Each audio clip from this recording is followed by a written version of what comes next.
সাত। উজিরের চক্রান্ত। পিরামিডে চড়াটা নেফরার অভ্যাসে পরিণত হয়েছে। ইদানিং সাধারণত সূর্যোদয় অথবা সূর্য অস্তের সময় গিয়ে ওঠে সে পিরামিডের চূড়ায়, ওখানে দাঁড়িয়ে প্রার্থনা করে। কখনো আবার এক দৃষ্টিতে তাকিয়ে থাকে নিচের দিকে। তখন ভাবে ভাগ্য ওকে কী দিয়েছে এবং আর কি পাওয়ার আছে ওর। ওর এই অভ্যাসের কথা জানাজানি হয়ে গেছে। শুধু যে ভাতৃসংঘের সদস্যরাই এটা জানে তা না। পিরামিডের পাদদেশে অবস্থিত পবিত্র ভূমি নামে পরিচিত এই এলাকার সীমানায় যারা থাকে অথবা সেখান দিয়ে যারা যাতায়াত করে তারাও জানে কথাটা। অনেকেই যাতায়াতের সময় থমকে দাঁড়িয়ে দূর থেকে দেখে সুউচ্চ পিরামিডের মাথায় অবস্থান নিয়েছে এক নারী মূর্তি। ভোরের ধূসর অথবা সন্ধ্যার লালচে আকাশের পটভূমিতে যাকে দেখলে পৃথিবী আর স্বর্গের মাঝখানে থাকা কেউ বলে মনে হয়। নীল নদে যখন বন্যা হয়, ছোট বড় নৌকাগুলো যখন তীর ঘেঁষে চলতে গিয়ে কাছিয়ে আসে, তখনও অনেকে দেখে নেফরাকে। ওরা বলা বলি করে মিশরের, যাকে দেখলে পৃথিবী আর স্বর্গের মাঝখানে থাকা কেউ বলে মনে হয়। নীল নদে যখন বন্যা হয়, ছোট বড় নৌকাগুলো যখন তীর ঘেঁষে চলতে গিয়ে কাছিয়ে আসে, তখনও অনেকে দেখে নেফরাকে। ওরা বলা বলি করে মিশরের ভাগ্যাকাশে দুর্যোগ ঘনিয়েছে, কারণ অত উঁচু কোনো পিরামিডে কোনো মেয়ের একা ওঠাটা শুধু অসম্ভবই না, অবিশ্বাস্য। কিন্তু ওরকম ঘটনা যখন প্রতিনিয়ত ঘটছে, তখন চোখ বন্ধ করে ধরে নেওয়া যায় সামনে খারাপ সময় আসছে। দূর দূরান্তে ছড়িয়ে পড়ল এই গল্প। রাজা এফেপির দরবারেও তা পৌঁছে গেল এক সময়। সন্ধ্যা ঘনিয়েছে। পিরামিডে চড়েছিল নেফরা, এখন নেমে আসছে। সময় যত যাচ্ছে দিনের আলো তত কমছে।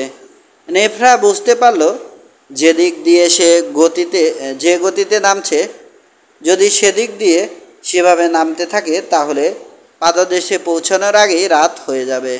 তাই সংক্ষিপ্ত একটা পথ বেছে নিল নামার জন্য। সে জানে পিরামিডের দক্ষিণ দিকের পাদদেশে দাঁড়িয়ে আছে রু, অপেক্ষা করছে ওর জন্য। এখন পশ্চিম দিকের ঢাল বেয়ে নামছে সে। গোধূলির আলো এখনও যেন লেপ্টে আছে ওখানে। কিছুটা পথ বাকি থাকতে হাত ছেড়ে দিল নেফরা, লাফিয়ে নামল বালির উপর। এদিক ওদিক তাকাচ্ছে সে, খুঁজছে রুকে, কিন্তু দেখতে পেল না ওকে। বরং দেখা মিলল চারজন অচেনা লোকের। বোধহয় কাছে পিঠেই দাঁড়িয়েছিল ওরা। ওকে দেখতে পেয়ে এগিয়ে আসছে। আলো আধারিতে ওদের চেহারা দেখা যাচ্ছে না ঠিক মতো। পাত্তা দিল না নেফরা। ভাবছে চার আগন্তুক হয়তো ওই সর্দারের পরিবারের সদস্য। দাঁড়িয়ে আছে নেফরা, ধরে নিয়েছে ওকে ছাড়িয়ে দূরে কোথাও চলে যাবে ওই চারজন। কাছাকাছি চলে এসেছে লোকগুলো, দাঁড়িয়ে পড়েছে, কিন্তু কেন যেন সামনে আসছে না। ইতস্তত ভাব দেখা যাচ্ছে ওদের মধ্যে। নিজেদের মধ্যে নিচু গলায় কি যেন ফিসফাস করছে। তারপর হঠাৎ উঁচু গলায় বলে উঠল ওদের একজন, এই সেই মেয়ে, কোনো সন্দেহ নেই, ধরো ওকে, সাবধান যেন পালাতে না পারে। ওকে ধরতে পারলে কি পুরস্কার পাবো আমরা, মনে রেখো। সঙ্গে সঙ্গে ছুট লাগালো বাকি তিনজন। বিপদ টের পেয়েছে নেফরা, ঘুরে দৌড়াতে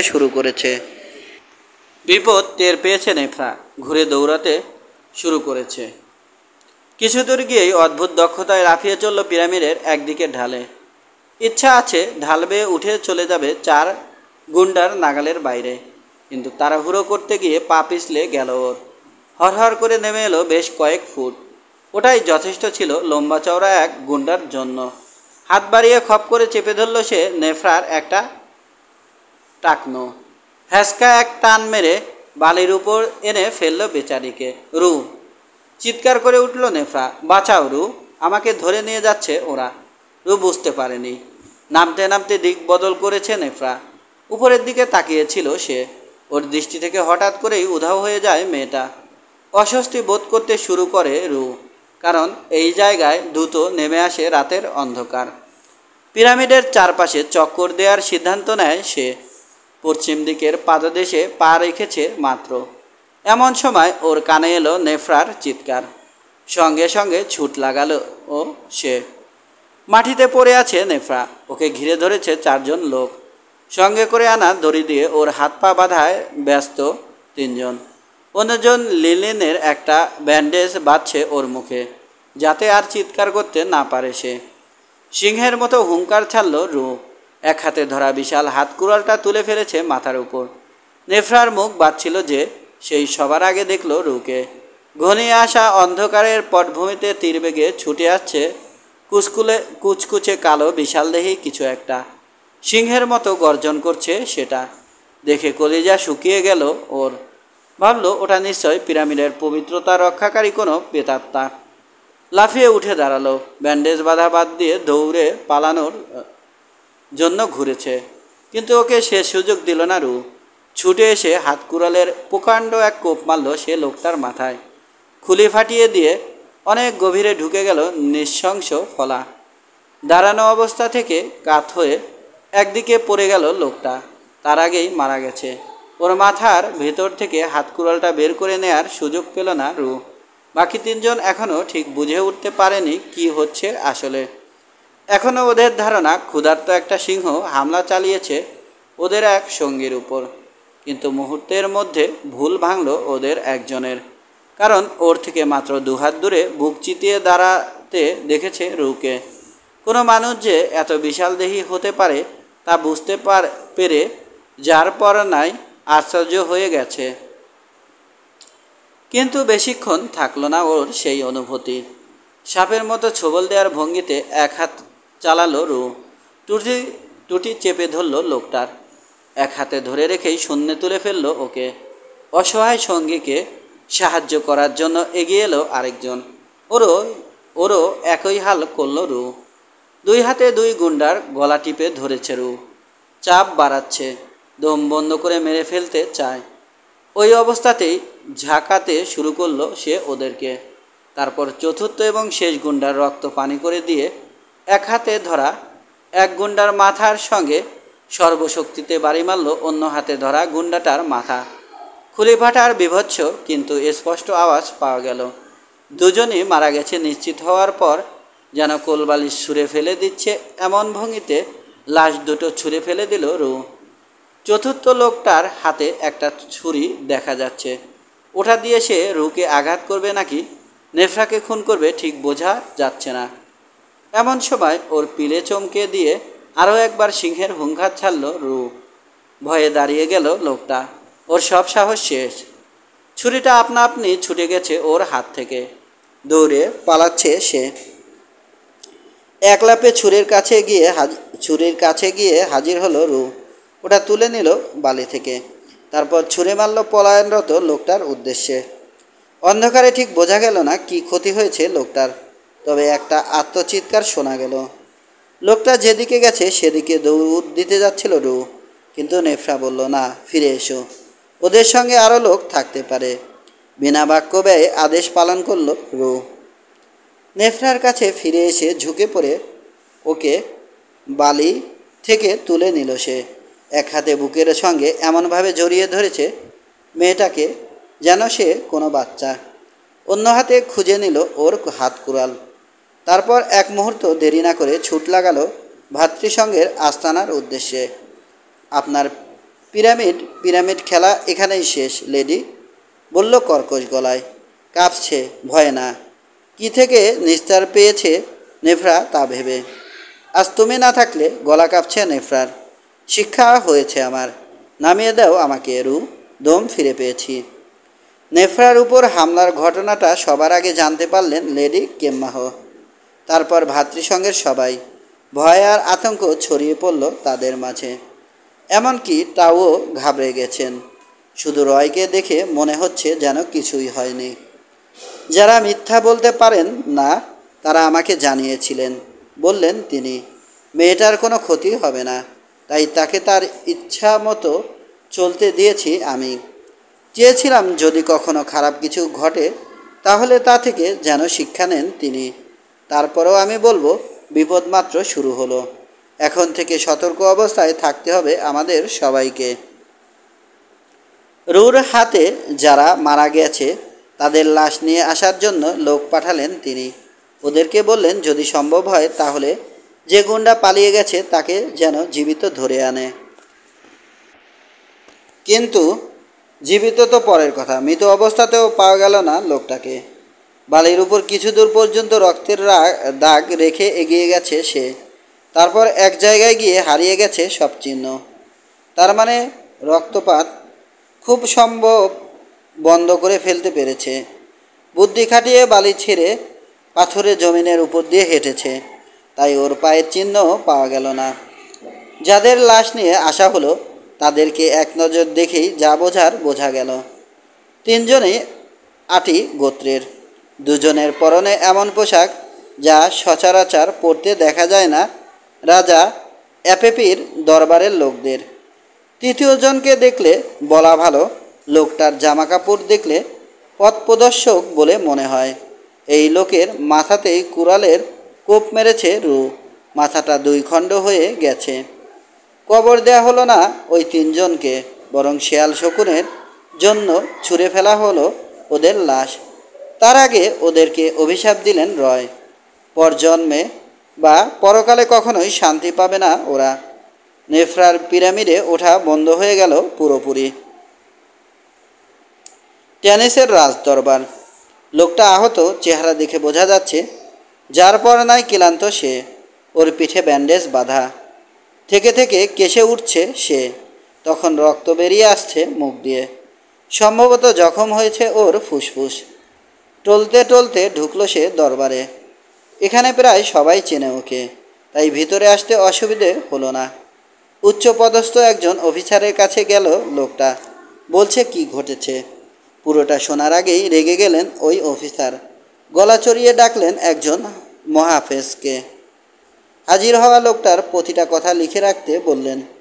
কাজটা শেষ হওয়ার পর আহত লোকটাকে অভিশাপ দিলেন অফিসার, কারণ যে কাজের দায়িত্ব দেয়া হয়েছিল তাকে তা পালন করতে ব্যর্থ হয়েছে সে। দোষ কি আমার? জানতে চাইল লোকটা। মানুষের গর্ভে জন্ম নেওয়া কারো পক্ষে কি কোনো ভূত বা ডাইনিকে পাকড়াও করা সম্ভব? তোমাকে কে বলেছে মেয়েটা ভূত? খেকিয়ে উঠলেন অফিসার। কে বলেছে সে ডাইনি? তা না হলে সে কি? মাছি যেভাবে দেয়াল বেয়ে ওঠে নামে, কোনো মানুষের পক্ষে কি পিরামিডের মসৃণ আর চকচকে পাথর বেয়ে সেভাবে ওঠানামা করা সম্ভব? আমরা নিজ চোখে কাজটা করতে দেখেছি ওই মেয়েকে। তাছাড়া কাশির দমকে কথা শেষ করতে পারল না লোকটা। মুখ দিয়ে বেরিয়ে আসা রক্ত মুছল সঙ্গে রাখা একটা ন্যাকড়ায়। তাছাড়া কি? জিজ্ঞেস করলেন অফিসার। কে জানতো পেতলোক থেকে হঠাৎ হাজির হবে কুচকুচে কালো কোনো বিশালদেহী শয়তান। ওর মতো লম্বা চওড়া কাউকে কখনো দেখিনি আমি। ওর হুঙ্কার শুনলে মনে হয় সিংহ ডাকছে। খালি হাতে আমাদের দুজনের খুলি ফাটিয়ে দিল সে। দেখে মনে হলো ডালিম ভাঙছে। তুমি তাকিয়ে তাকিয়ে দেখছিলে কেন? ছুরি ছিল না তোমার হাতে? ওরকম একটা ভুতুরে জায়গায় এমনিতেই গলা শুকিয়ে গিয়েছিল। ভূত সামলাবো কখন আর ছুরি চালাবো কখন? আসলে আমি একটা বোকা, কারণ পুরস্কারের লোভে আপনার কথা মতো কাজ করতে গিয়েছিলাম। আমার সঙ্গে যারা গিয়েছিল তারাও বোকা। তা না হলে সবাই যেখানে যেতে মানা করে সেখানে মরতে গেলাম কেন আমরা? যা হোক, যা হওয়ার হয়েছে। এবার আমার পুরস্কার আমাকে দিয়ে দিন। মরার আগে আমার ছেলে মেয়েদের মধ্যে ওসব ভাগ বাটোয়ারা করে দিতে চাই। পুরস্কার? কণ্ঠ শুনে মনে হলো অফিসারের শ্বাস আটকে আসছে। তোকে তো লাঠি দিয়ে পেটানো উচিত কুত্তা। যা, বের হ এখান থেকে। কোথায় যাব? যারা ব্যর্থ হয় তারা যেখানে যায় নরকে। এক চাকরকে ডাকলেন অফিসার। ঘাড় ধরে বের করে দিতে বললেন লোকটাকে। রাজদরবারের বাইরে বের করে দেয়া হলো লোকটাকে। কয়েক ঘন্টার মধ্যেই নরক অথবা অন্য কোথাও চলে গেল সে, কারণ রুর ছুঁড়ে মারা ছুরিটা বিষ মাখানো ছিল। ওটা লোকটার কাঁধের নিচ দিয়ে ঢুকে ছিদ্র করে দিয়েছে ফুসফুস। দরবারের ভিতরে এক জায়গায় একটা খাসকামরা আছে। কখনো জরুরি আলোচনার দরকার হলে সঙ্গের লোকদের নিয়ে ওখানে চলে আসেন রাজা আপেপি। সঙ্ঘের লোকদের নিয়ে ওখানে চলে আসেন রাজা আপেপি। এখন এখানেই আছেন এখানে চলে আসেন রাজা আপেপি। এখন এখানেই আছেন তিনি। কামরাটায় ঢুকলেন একটু আগের সেই অফিসার। দেখলেন কয়েকজন মন্ত্রণাদাতা এবং যুবরাজ খিয়ানকে নিয়ে বসে আছেন আপেপি। রাজা ইদানিং তার অনেক কাজকর্মের সঙ্গে জড়াচ্ছেন খিয়ানকে। তার মানে সম্ভবত যুবরাজের কাছে সিংহাসন ছেড়ে দেওয়ার চিন্তা কাজ করছে তার মাথায়। আপেপি বিশাল দেহী, মাংস বা চর্বির কোনোটারই কমতি নেই তার শরীরে, কিন্তু আশ্চর্য, তারপরও বয়স ধরে রেখেছেন কোনো এক গোপন কৌশলে। তাকে দেখলে মাঝবয়সী বলে মনে হয়।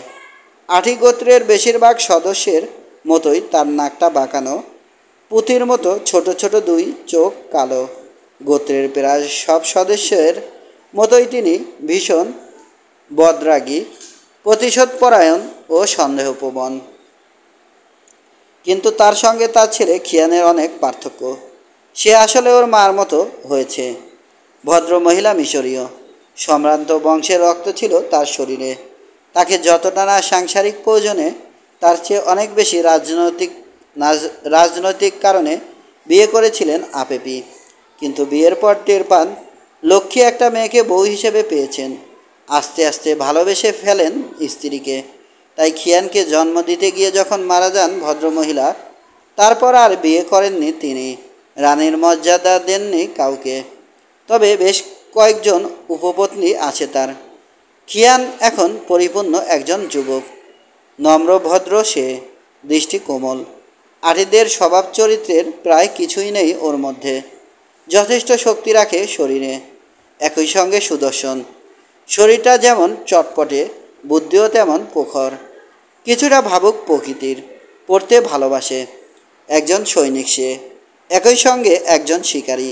ওর গোত্রের অন্য লোকদের মতো যুদ্ধবান না, বরং বিশ্বাস করে যুদ্ধের চেয়ে শান্তি অনেক ভালো। বিশ্বাস করে রাজা মানেই শুধু শাসক না, জনগণের সুবিধা অসুবিধার দিকে যিনি খেয়াল রাখেন। দেশের মঙ্গল চিন্তা যার ভিতরে কাজ করে, তিনিই আসল রাজা। গোবরাটে দাঁড়িয়ে তাকিয়ে তাকিয়ে আপেপি আর খিয়ানকে দেখছিলেন উজির এনাত, মানে সেই অফিসার। এবার এগিয়ে এলেন, রাজার সামনে দাঁড়িয়ে আঠিদের কায়দায় সম্মান জানালেন তাকে। একটু আগে পাওয়া খবরটা জানালেন। মনোযোগ দিয়ে শুনলেন আপেপি। তারপর বললেন, মেয়েটাকে জানো? না মহান রাজা, জানি না। তবে উজিরের কণ্ঠে দ্বিধা অনুমান করতে পারি। ক্রু হাসি হাসলেন আপেপি। তোমার আর আমার অনুমান মনে হয় এক। মেয়েটা খেপেরার একমাত্র সন্তান। খেপেরার কথা মনে আছে তো? জি আছে, মনে আছে। কয়েকজন থেবান লর্ডকে ঘুষ দিয়েছিলাম আমরা। রিমা আর ওর মেয়েকে তুলে দিতে বলেছিলাম আমাদের হাতে। জি আছে। কিন্তু শেষ পর্যন্ত কিভাবে যেন মেয়েকে নিয়ে পালিয়ে যায় রিমা। ওদেরকে অপহরণ করার দায়িত্ব ছিল যাদের উপর, একজন ছাড়া মারা পড়ে তাদের সবাই। লোকটা পরে কসম খেয়ে বলে আমাদের কাছে কালো এক দানব নাকি পাহারা দিচ্ছিল রিমা আর ওর মেয়েকে। সেই খতম করেছে সবাইকে। মনে পড়ে? জি মহান রাজা, মনে পড়ে। যে যুদ্ধে মারা যায় খেপেররা, সেখানেও ওরকম এক কালো দানবকে দেখেছিলাম আমরা। গুরুতর আহত খেপেররাকে কাঁধে করে নিয়ে গিয়েছিল সে যুদ্ধক্ষেত্রের বাইরে। পরে আমার অফিসাররা ওই একই লোককে দেখে একটা সওদাগরি জাহাজে। লোকটার সঙ্গে তখন দুজন মহিলা আর একজন দুধের বাচ্চাও ছিল। মাথা নাড়লেন আপেপি। আফসোস, চোখ থাকতেও যারা দেখে না, সেরকম কয়েকটা লোককে গুরুত্বপূর্ণ পদে চাকরি দিয়ে ফেলেছিলাম। মহান রাজা, দায়িত্বে অবহেলা করার কারণে পরে চাকরি গেছে ওদের, তা গেছে। কিন্তু আমার কি লাভ হয়েছে? আমি কি আমার উদ্দেশ্য পূরণ করতে পেরেছি? চুপ করে আছেন উজির। বারবার ভুল করেছে তোমার অফিসাররা, গুপ্তচররা। বারবার ভুল খবর দেয়া হয়েছে আমাকে। বলো, কথাটা সত্যি না মিথ্যা? জি মহান রাজা, আপনার কথা সত্যি। আগে একবার বলেছ ব্যাবিলনে চলে গেছে রিমা, সঙ্গে ওর মেয়েটাও। পাঠালাম কয়েকজন গুপ্তচরকে, ওরা পাকা খবর দিল ব্যাবিলনে দেখা যায়নি রিমাকে। ওখানকার রাজা ডিটানাহর কোনো নাতনির খবরও শোনা যায়নি। তারপরও সন্দেহ যায়নি আমার, আর সেটার বশবর্তী হয়ে বছরের পর বছর ধরে সীমান্তবর্তী এলাকায় যুদ্ধ করছি বেবিলনিয়ানদের বিরুদ্ধে।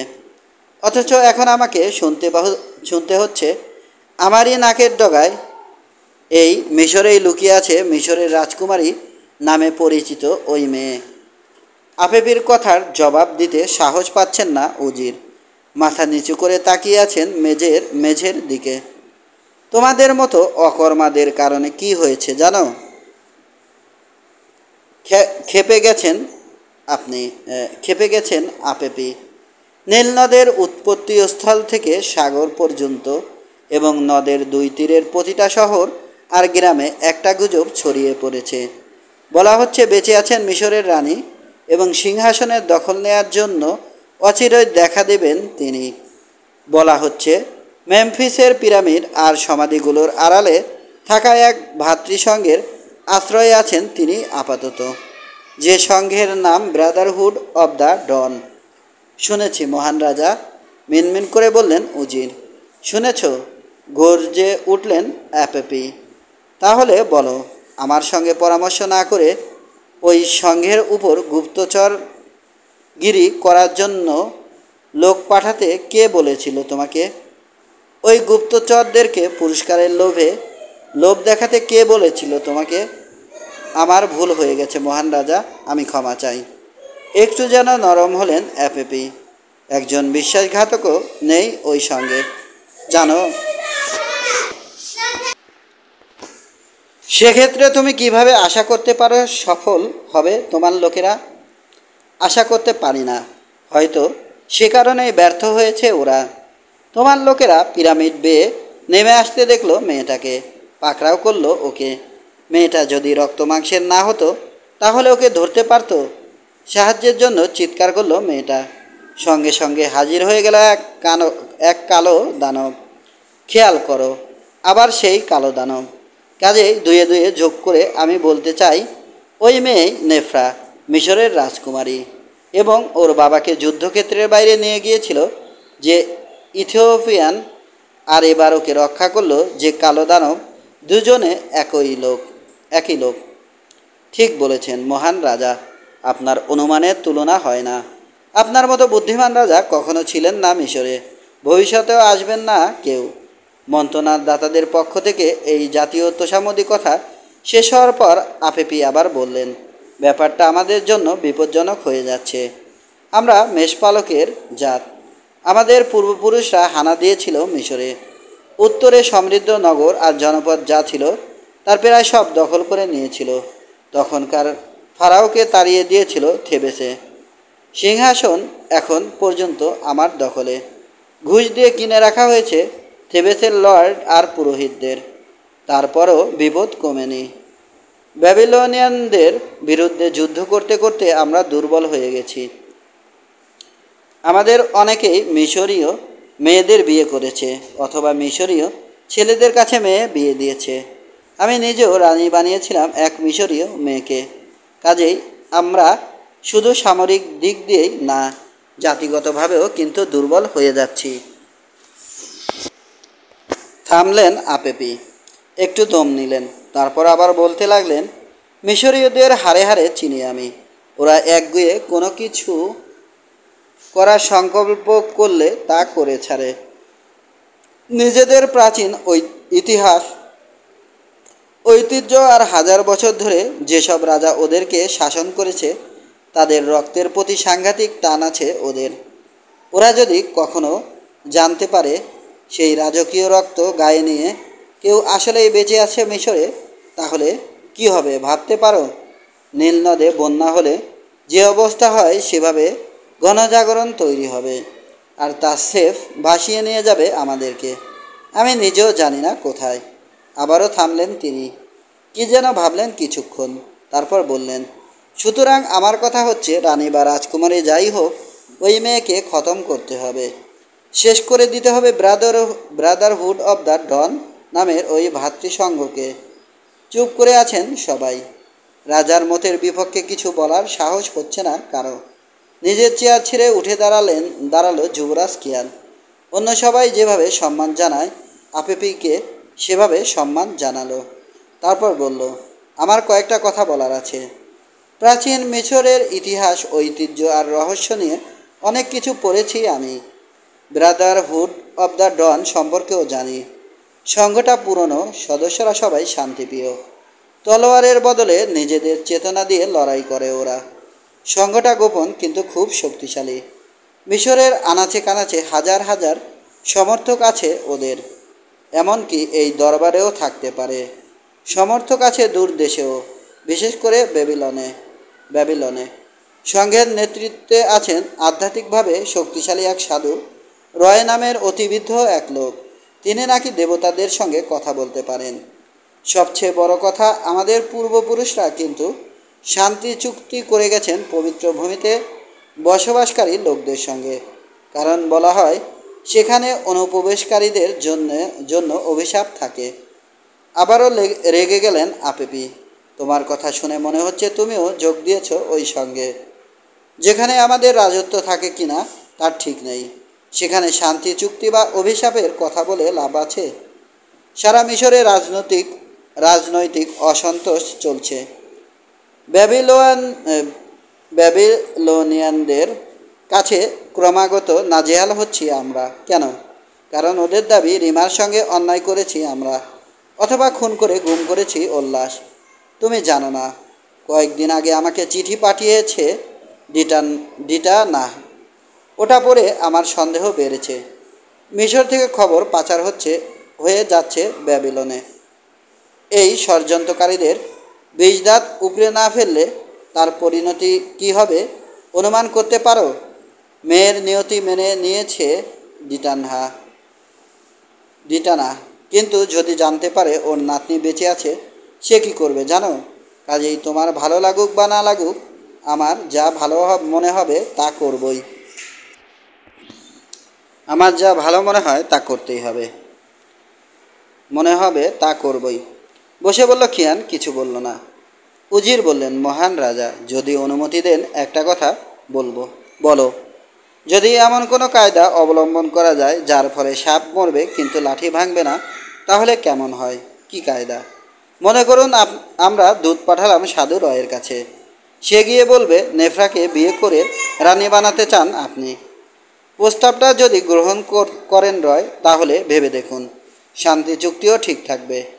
আমাদের কারো উপর অভিশাপও নামবে না। কাউকে অন্যায়ভাবে খুনের দায়ও বহন করতে হবে না আপনাকে। অথচ বন্ধ হয়ে যাবে সব গুজব আর রাজনৈতিক অসন্তোষ। হা হা করে হেসে ফেলল খিয়ান। মাথা নিচু করে ফেললেন মন্ত্রণা দাতারা। প্রত্যেক স্বার্থান্বেষীর মতো তারাও চান না তাদের মুচকি হাসি দেখে ফেলুক রাজা তার সংকট মুহূর্তে।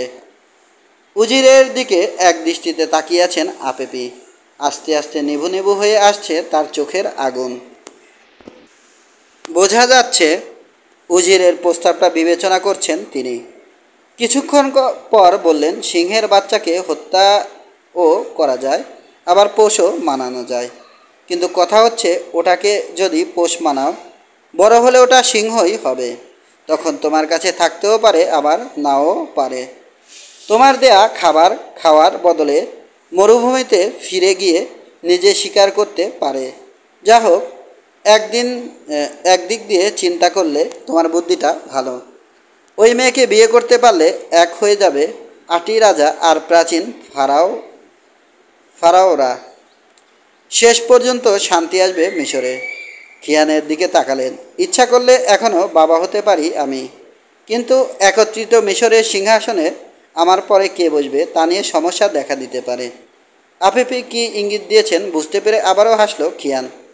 উজির এবং মন্ত্রণাদাতাদের উদ্দেশ্যে বলল, রাজা, ক্ষেপের রার মেয়ে যদি আসলেই বেঁচে থাকে, আর্থিদের রাজা যদি বিয়ে করেন ওকে, যদি কোনো সৎ ভাই বা বোন হয় আমার, এবং যদি তখন একত্রিত থাকে মিশর, তাহলে কে বসবে সিংহাসনে সেটাই আলোচনার বিষয়। আসলে অনেকগুলো যদি চলে আসছে আমাদের সামনে। সবগুলো যদি ঠিকমতো মিলে যেতে মোট কত বছর লাগবে তা কি জানি আমরা কেউ? আরও বড় কথা হচ্ছে, উত্তর মিশরের এই যুদ্ধ আর ঝামেলায় ভরা সিংহাসনে বসার স্বাদ তেমন একটা নেই আমার। মানুষের আয়ু সংক্ষিপ্ত। ফারাও হোক বা চাষি মরার পরে একটা মানুষকে এমনিতেই ভুলে যায় সবাই। কাজেই আমার বিবেচনায় জীবনদশায় জমকালো রোগ আর অলংকার পরে ঘুরে বেড়ানোর চেয়ে অন্যদের সুখ শান্তির জন্য কিছু করতে পারাটা অনেক গুরুত্বপূর্ণ। খিয়ান, একটু আগে বলেছিলাম তুমিও যোগ দিয়েছ ব্রাদারহুড অব দ্য ডনে। এখন আমার মনে হচ্ছে অনুমানটা ঠিক। কারণ তোমার জায়গায় যদি আমি থাকতাম আর আমার বাবা যদি সিংহাসনের উত্তরাধিকারের ব্যাপারে জানতে চাইতেন আমার কাছে, অবশ্যই সেটা নিজের জন্য চাইতাম আমি। যা হোক, মানুষে তফাৎ থাকেই। এবার একটা প্রশ্ন করি, সরাসরি জবাব দিও। তোমার বুদ্ধিশুদ্ধি ভালো, রাজনৈতিক জ্ঞানও আছে। সাধু রয়ের কাছে আমার দূত হিসেবে পাঠাতে চাই তোমাকে। দায়িত্বটা কি নিতে রাজি আছো? যদি সেখানে গিয়ে শান্তির কথা বলতে হয় আমাকে, তাহলে আমি রাজি।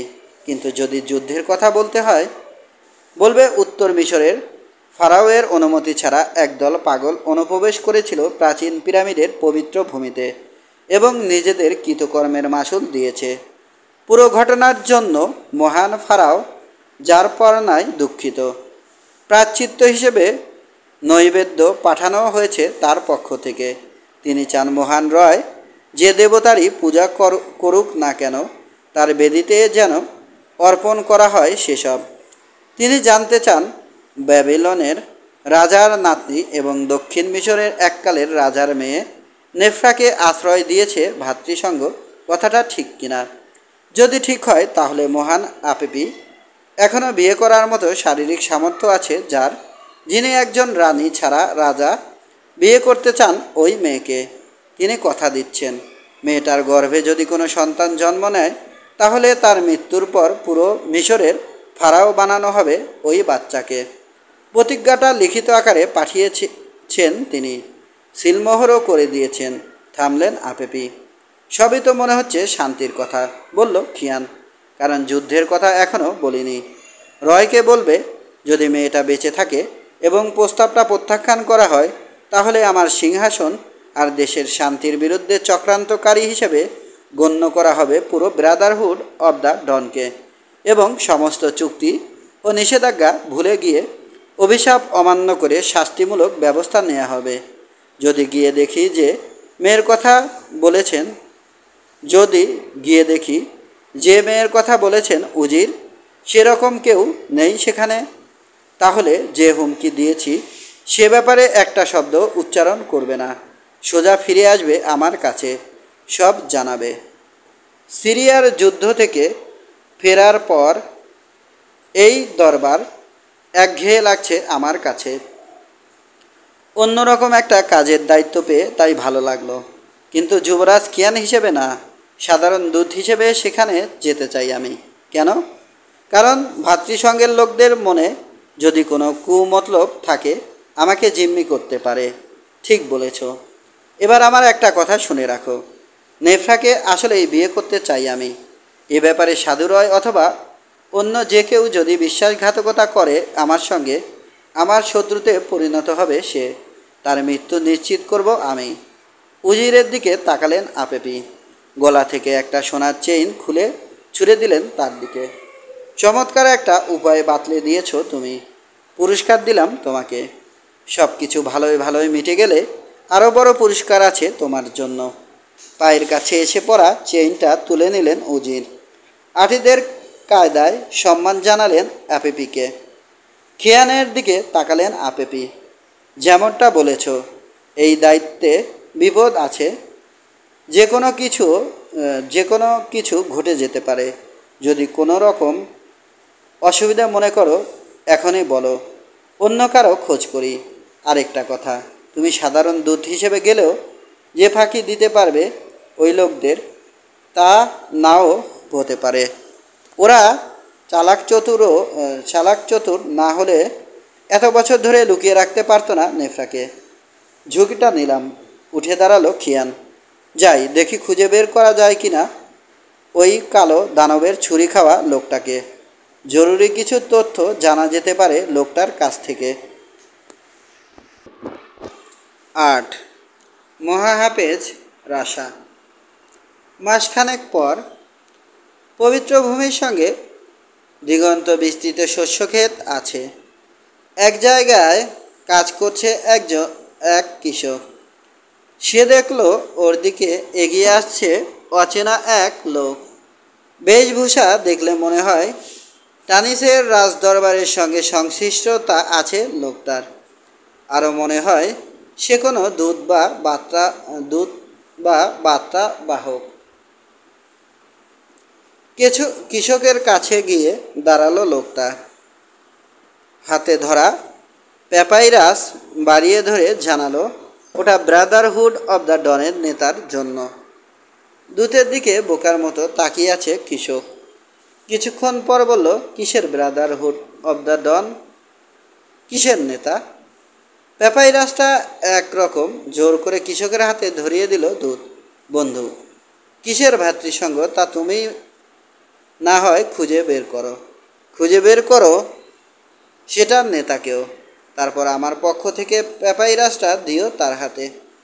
ততদিন এখানেই কোথাও থাকি আমি, অপেক্ষা করি তার জবাবের। ইঙ্গিতে দূরের একটা তালগাছের বাগান দেখালো।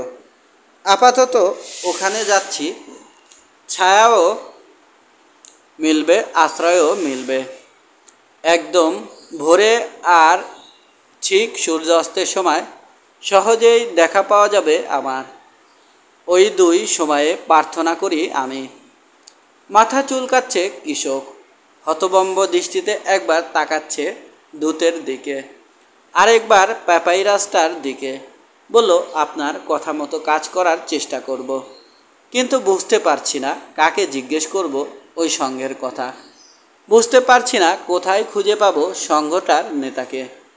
কিছু বলল না দূত, এগিয়ে যাচ্ছে বাগানটার দিকে। পরদিন সূর্যাস্তের সময় সেখানে হাজির হলো ওই কৃষক। এবার নতুন একটা পাপাইরাস দেখা যাচ্ছে লোকটার হাতে। ওটা দূতের হাতে দিয়ে বলল, অনেক কাঠখড় পোড়াতে হয়েছে আমাকে। আমার উপর রীতিমতো খেপে গিয়েছিল অচেনা কয়েকজন লোক। শেষ পর্যন্ত এই পাপাইরাস আমার হাতে দিয়ে ওরা বলল, এটা আপনাকে দিয়ে যেন বলি টানিসের রাজদরবারে ঠিকমতো পৌঁছে দিতে। কিছু কথা লেখা আছে এটাতে, সেগুলো যেন ঠিকমতো জানতে পারেন রাজা আপেপি। উপহাসের হাসি হাসল দূত। রাজা আপেপি? তিনি আবার কে? আর টানিসের রাজদরবার? টানিস কোথায় তাই জানি না, আবার রাজদরবার? তারপরও বন্ধু, এত করে যখন বলছো তখন চেষ্টা করে দেখি তোমার কথা মতো কাজ করা যায় কিনা। একে অন্যের দিকে তাকিয়ে হাসলো দূত আর কৃষক। তারপর যে যার কাজে চলে গেল। কয়েকদিন পর রাজা আপেপির সামনে হাজির হয়েছে তার ব্যক্তিগত মহাফেজ। ব্রাদারহুড অব দ্য ডনের পক্ষ থেকে যে পাপাইরাস দেয়া হয়েছে রাজাকে তা পড়ে শোনাচ্ছে।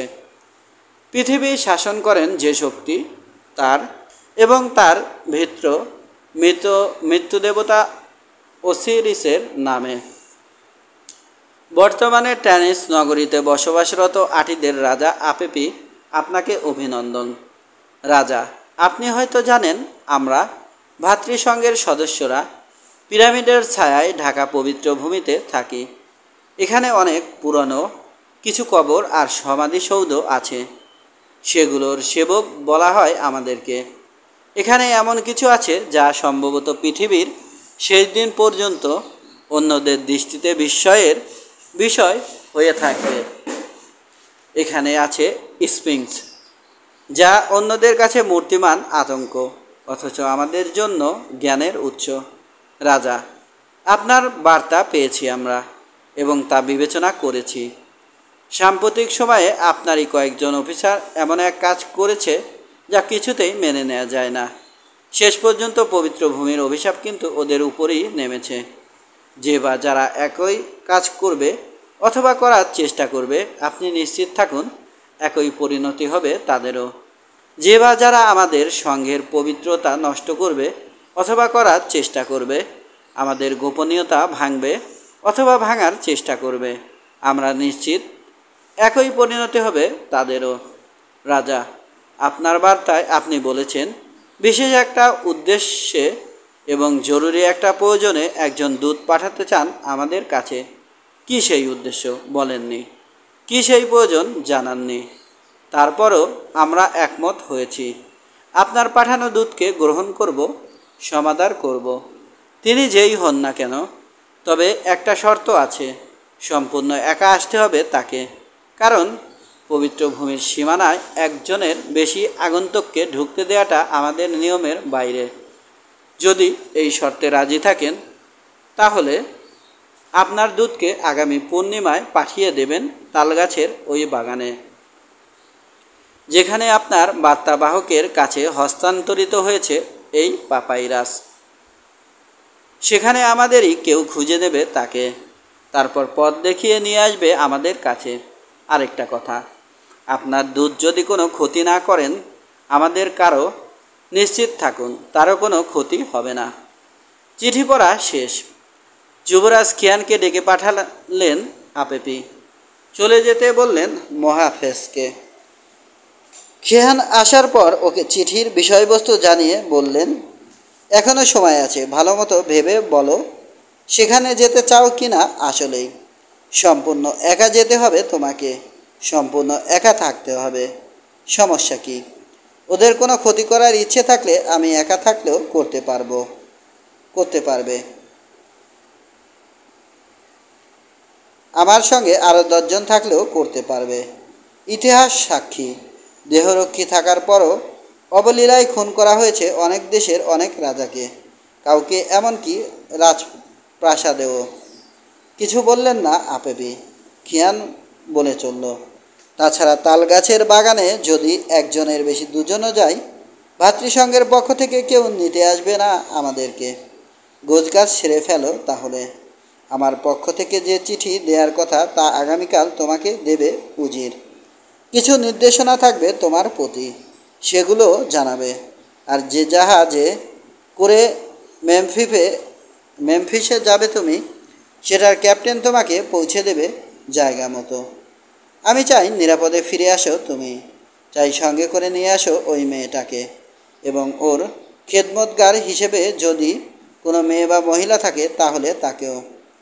ফিরতে পারবো কি না জানি না, আর ফিরলেও আমার সঙ্গে ওই মেয়ে থাকবে কি না জানি না, কারণ দেবতাদের ইচ্ছাই মানুষের নিয়তি, আর তারা বেশিরভাগ সময় মানুষের জন্য সেটাই চান যা তার কখনোই নিজের জন্য চায় না, চায় না।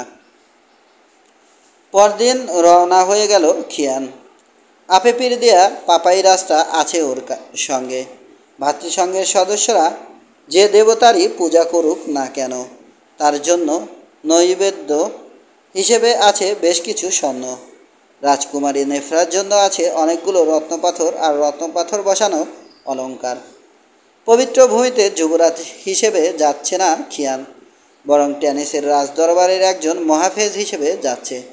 এখন ওর ছদ্মনাম রাশা। এত গোপনে টেনিস ত্যাগ করল সে যে খুব কম লোকই জানতে পারল সেটা। একটা সওদাগরি জাহাজে উঠেছে। নাবিকদের কারো সঙ্গেই পূর্ব পরিচয় নেই, তবে জাহাজের সবার উপর আদেশ আছে, সে যা বলবে তা যেন পালন করা হয়। সবাই জানে সে একজন দূত, রাজার বিশেষ কাজে যাচ্ছে। মোট 6 জন দেহরক্ষী আছে ওর সঙ্গে, তবে ওদেরকে আনা হয়েছে অনেক দূরের এক জায়গা থেকে। কখনো খিয়ানের চেহারা দেখেনি ওরা, তাই ঘৃণা অক্ষরেও কল্পনা করতে পারছে না ওর আসল পরিচয় কি। দুপুর গড়িয়ে যাচ্ছে। একটা তালগাছের কাণ্ডে ভর দিয়ে মাটিতে বসে আছে খিয়ান। এক দৃষ্টিতে তাকিয়ে আছে দূরের পিরামিডগুলোর দিকে। ভাবছে, যাদের আদেশে বানানো হয়েছে ওগুলো তারা আসলেই বিখ্যাত রাজা ছিলেন। খুশি খুশি লাগছে ওর। দুঃসাহসিক অভিযান পছন্দ করে সে, পছন্দ করে নতুন নতুন জায়গায় যেতে। যে দায়িত্ব দেয়া হয়েছে ওকে তা যত অদ্ভুতই হোক না কেন সেটাও ভালো লাগছে। ভাবছে ওই রাজকুমারী যদি আসলেই এখানে থাকে আর ওকে নিয়ে যদি টেনিসে ফিরতে পারে রাজমুকুট হারাবে নিঃসন্দেহে। যদি ফিরতে না পারে তাহলেও একই অবস্থা হবে, কারণ যারা ব্যর্থ হয় তাদেরকে কখনোই ক্ষমা করে না ওর বাবা। তার মানে নেফরা নামের কেউ এখানে না থাকলে অথবা থাকলেও যদি তাকে খুঁজে না পাওয়া যায় তাহলে সব দিক দিয়ে ভালো হয়। কিন্তু ওই কালো দানবের ছুরি খাওয়া লোকটা মরার আগে কসম খেয়ে বলেছে যে মেয়েকে পাকড়াও করেছিল তাকে পিরামিড বেয়ে নিজ চোখে নামতে দেখেছে।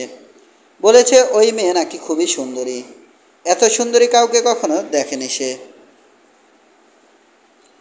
হতে পারে রাজকুমারী সাধারণত সুন্দরী হয়, কিন্তু ওরা পিরামিড বেয়ে ওঠানামা করতে পারে এরকম কথা কি শোনা গেছে কখনো? ওরা বরং শুয়ে বসে দিন কাটায় আর মজার মজার খাবার খায়। ভাতৃসঙ্গের লোকেরা যদি কখনো জানতে পারে খিয়ান আসলে কে, যদি জানতে পারে মিথ্যা পরিচয়ে এসেছে সে ওদের কাছে, তাহলে কি করবে? খুন করবে ওকে নাকি সেপ তাড়িয়ে দেবে? এসব ভাবতে ভাবতে একসময় ঘুমে বন্ধ হয়ে এলো ওর দু চোখ, কারণ খুব গরম পড়েছে। তাছাড়া সওদাগরি জাহাজটাতে গাদাগাদি করে আসতে হয়েছে বলে ঠিকমতো বিশ্রাম নেওয়ার সুযোগ পায়নি। ওকে তালগাছের বাগান পর্যন্ত পৌঁছে দেওয়ার আগে পিরামিডের ভূতের ব্যাপারে যে গল্প বলেছেন জাহাজের ক্যাপ্টেন, ঘুমিয়ে পড়ার সময় তা মনে পড়ে গেল খিয়ানের। ব্রাদারহুড অব দ্য ডনের আস্তানায় প্রাচীন একটা মন্দিরের ভেতরে কথা বলছেন সাধু রয়, লর্ড টাও আর নেফরা। দ্রুত এসে গেছে মহান রয়, বললেন টাও। দূত এসে গেছে মহান রয় বললেন টাও। তালগাছের বাগানে দেখা গেছে ওকে। লোকটা কেন এসেছে সে ব্যাপারে কিছু জানা গেছে? জিজ্ঞেস করলেন রয়। মাথা ঝাঁকালেন টাও। টেনিসের রাজদরবারে গুপ্তচর আছে আমাদের সঙ্গেরই ভাই, সে গোপনে খবর পাঠিয়েছে আমার কাছে ব্যাপারটা না রাজকুমারী নেফরাকে নিয়ে। আমাকে নিয়ে?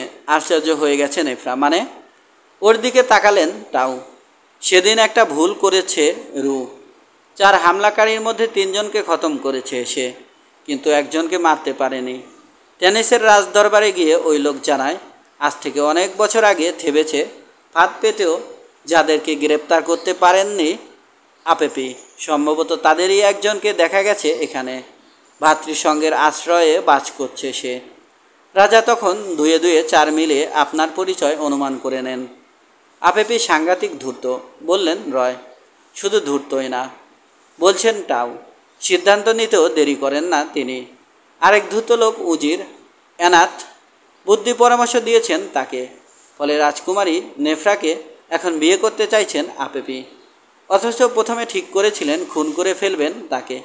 আসলে বিয়ের মাধ্যমে এক করতে চাইছেন তিনি মিশরকে। আমাদেরকে নাকি কথা দেবেন রাজকুমারী নেফরার গর্ভে জন্ম নেয়া সন্তানকে পরবর্তী ফারাও বানাবেন।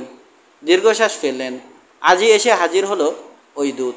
অথচ আমি ভেবেছিলাম আসতে 2-1 দিন দেরি হবে, ওর একটু সময় পাওয়া যাবে। কিসের জন্য? জিজ্ঞেস করলো নেফরা।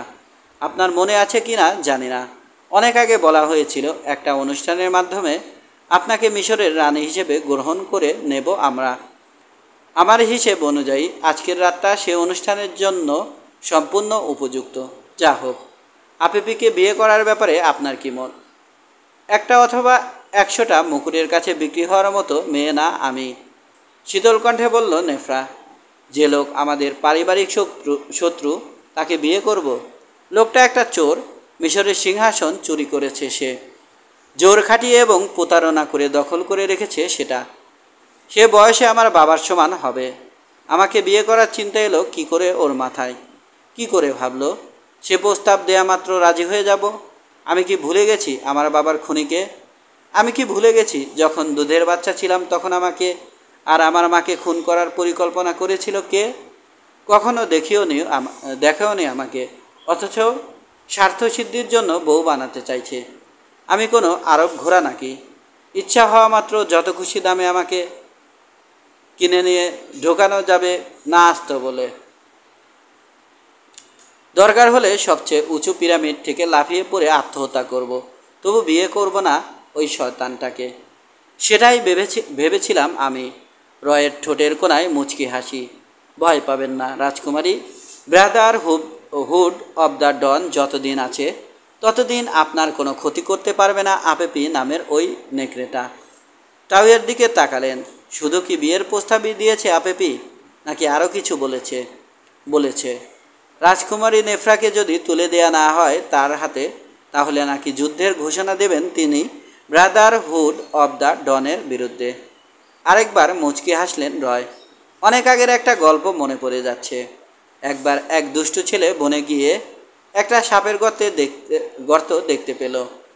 উকি দিয়ে দেখলো গর্তের ভিতরে ঘুমিয়ে আছে সাপ। উকি দেয়া অবস্থাতেই সাপটার ঘুম ভাঙানোর জন্য যা যা করা সম্ভব করতে শুরু করলো সে। বোকা ছেলেটা কল্পনা করতে পারেনি ওকে ছোবল দেওয়ার জন্য গর্তের বাইরে আসতে হবে না সাপটাকে। ঠিক সে অবস্থা হয়েছে আপেপির। যা হোক, আমার সিদ্ধান্ত হচ্ছে যে দূত এসেছে তাকে যতখানি সম্ভব খাতির যত্ন করব আমরা, যেমনটা কথা দিয়েছিলাম আপেপিকে। একটা পরিকল্পনা আছে আমার মাথায়, তবে তাতে রাজকুমারী নেফরা রাজি হবেন কি না জানি না। কি জিজ্ঞেস করলো নেফরা। আপনার পোশাকের উপর পুরুষ মানুষের রোব পরে ওই দূতের কাছে যান, ওকে নিয়ে আসুন এখানে। বলেন কি? মাথা ঝাঁকালেন রয়। ব্যাপারটা কল্পনাও করতে পারবে না ওই দূত।